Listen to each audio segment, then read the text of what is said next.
ready to go, Jane? Yeah, I'm ready. This morning, 85-year-old World War II survivor Jane Malishak became the first person in Australia to receive a COVID vaccine. Soon after, the PM also got the jab, hoping to boost public confidence. Tens of thousands of people will be coming in tomorrow, and I wanted them to know, as they went to bed tonight, that we have been able to demonstrate our confidence in the health and safety of this vaccination. It was Pfizer's vaccine being administered today. Officials quick to assure the forthcoming AstraZeneca version will be just as good. This was the first that was available, and I can absolutely guarantee that if that first vaccine had been AstraZeneca, I would have had that one. Government research shows 64% of Aussies say they definitely will get the vaccine, while 27% remain unsure and 9% remain dead against it. It has to be said that there's been well over 150 million people vaccinated worldwide now. If there were any rare side effects, even something that was 1 in a million, we would have seen that at least 150 times, and we just haven't. Phase 1 targets aged care facilities, quarantine and border workers, and frontline health staff.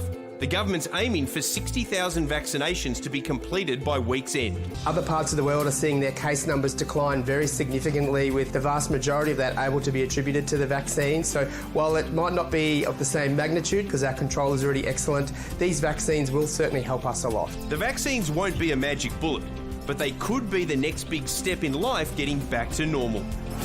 If you want to see the impact of this vaccine, have a look at this graph. This shows the 7-day average of new cases in the US. Look at what has happened there to the cases dropping off. I mean, of course, we now have an adult in the room over there, so they've introduced things like wearing masks and things, so there's a lot of changes that have happened, but that impact is massive. That certainly is. I'll tell you one thing I've found really interesting, seeing all of the jabs happen overseas, and I think we've all seen more people getting needles in the last 6 weeks than we've ever seen in our lives.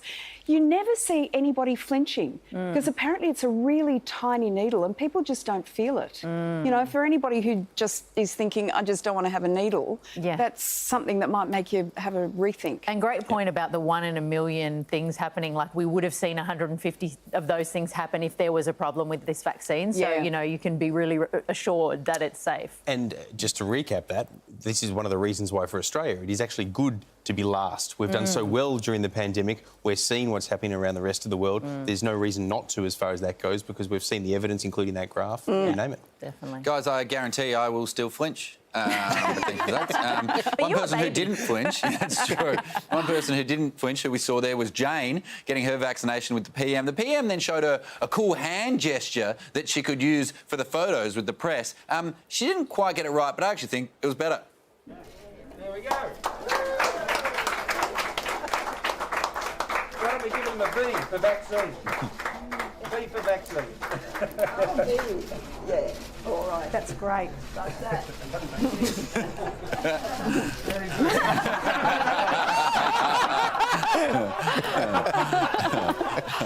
Oh, Jane, and now let's give him the number 1 for your first vaccine. Oh, no. She just needed to direct it a little bit more to her right. With so much content online, it's sometimes hard to keep up with it all. And let's face it, who has the time? The Project YouTube has you covered with the stories that matter. Hit subscribe for a daily list of the news that you need to know.